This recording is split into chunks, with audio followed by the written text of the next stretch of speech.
Are you tired of Google Chrome gobbling up your computer's battery life and hogging memory, even after you think you've closed it?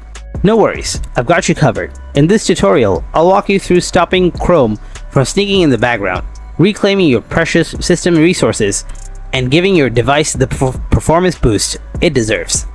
Let's dive in. First things first, fire up your Chrome browser on your computer. Next, locate and click on that familiar three-dot icon nestled in the upper right corner of the screen.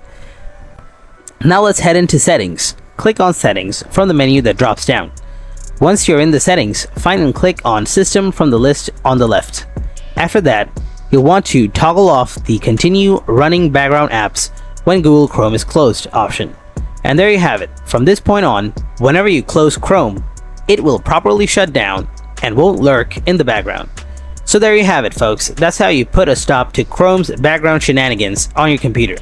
If you found this video helpful, then go ahead and smash that like button and subscribe to the channel. And if you have any kind of questions, then please ask them in the comment section below. Thanks for watching.